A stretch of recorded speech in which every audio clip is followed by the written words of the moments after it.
మీకు భుజం నొప్పి ఫ్యూచర్లో రాకుండా ఉండాలంటే ఏం చేయాలి? చాలామంది నా ఫ్రెండ్స్, చాలామంది పేషెంట్స్ రెగ్యులర్గా బ్యాడ్మింటన్ ఆడేవాళ్ళు కావచ్చు, రాకెట్ స్పోర్ట్స్ ఆడేవాళ్ళు కావచ్చు, క్రికెట్లో బౌలింగ్ చేసేవాళ్ళు కావచ్చు, వాళ్ళందరికీ నేను రెగ్యులర్గా ఆడుతున్నాను సార్, నాకు షోల్డర్లో ఏమన్నా ప్రాబ్లం వచ్చే అవకాశం ఉందా అని నన్ను అడుగుతుంటారు. దీనికి ట్రీట్మెంట్ ఏంటంటే, లేదా ప్రివెన్షన్ ఏంటంటే, మనం రెగ్యులర్గా ఏ స్పోర్ట్స్, అది రాకెట్ స్పోర్ట్స్ అవ్వచ్చు, లేదా క్రికెట్ కావచ్చు, బౌలింగ్ కావచ్చు, చేసే ముందు మనం ప్రాపర్గా వార్మప్ చేయాలి. వార్మప్ అనగా ఇది కూడా చాలామందికి డౌట్. వార్మప్ ఏంటంటే, మనం జాయింట్, మన షోల్డర్ జాయింట్ ఎన్ని డైరెక్షన్స్లో మూమెంట్ పాసిబుల్లో, ఎన్ని మూమెంట్స్లో మనం చేయగలమో అన్ని మూమెంట్స్లోనూ మనం స్లోగా అరౌండ్ 10 to 15 టైమ్స్ స్లోగా మూమెంట్ చేయాలి. దీన్నే వార్మప్ అని చెప్తాము. వార్మప్ అంటే ఏంటంటే, మజిల్స్ అన్ని వార్మ్ అవుతాయి, బ్లడ్ సర్క్యులేషన్ పెరుగుతుంది.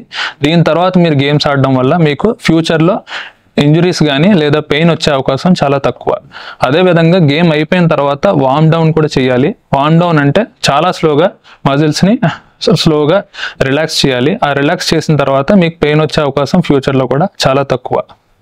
అదే పెద్దవాళ్ళు, ఓల్డ్ ఏజ్ పీపుల్ మనం చూసుకుంటే మీకు ఫ్రోజన్ షోల్డర్ లేదా కఫ్ ఇంజరీస్, ఏదైనా ఇంజరీస్ వచ్చే అవకాశం ఉంది డీజనరేషన్ వల్ల లేదా ఏజ్ వల్ల.